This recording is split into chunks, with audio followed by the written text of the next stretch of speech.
وہ صلاۃ التسبیح ہے، کہ وہ نماز ہے، یہ وہ وظیفہ ہے جو حضور سرور کائنات صلی اللہ علیہ وآلہ وسلم نے اپنے چچا حضرت سیدنا عباس رضی اللہ تعالیٰ عنہ کو عطا فرمایا تھا، اور ساتھ فرمایا ہے چچا یہ میری طرف سے آپ کے لیے گفٹ ہے۔ سبحان اللہ، سبحان اللہ، کیا خوبصورت عطا ہے۔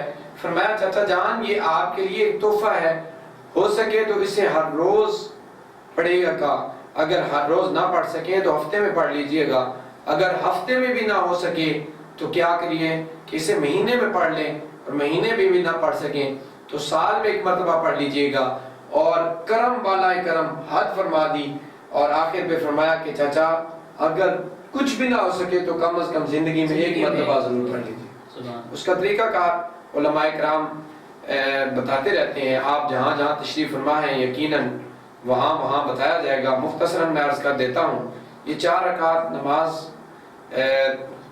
رکعت نماز پڑھی جاتی ہے، جس میں سب سے پہلے ہم اللہ اکبر کہہ کے ثنا پڑھتے ہیں، سبحانک اللہم و بحمدک و تبارک اسمک و تعالی جدک ولا الہ غیرک۔ اس کے بعد چونکہ ہم نے سورۃ فاتحہ پڑھنی ہوتی ہے، کوئی اور سورت پڑھنی ہوتی ہے، لیکن یہ جو نماز ہے اس میں تھوڑا سا طریقہ کار مختلف ہو جاتا ہے۔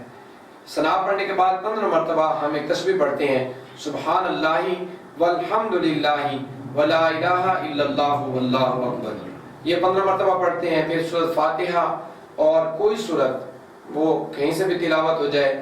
پھر جب ہم نے رکوع میں جانا ہوتا ہے تو اس نماز میں تھوڑا سا فرق یہ ہے کہ رکوع میں نہیں جانا بلکہ 10 مرتبہ پہلے یہ تسبیح پڑھنی ہے۔ پھر جب رکوع میں چلے جائیں گے پھر 10 دفعہ پڑھنی ہے۔ پھر جب رکوع سے اٹھیں گے تو اس وقت 10 مرتبہ پڑھنی ہے۔ پھر جب پہلا سجدہ کریں گے تب 10 مرتبہ پڑھنی ہے۔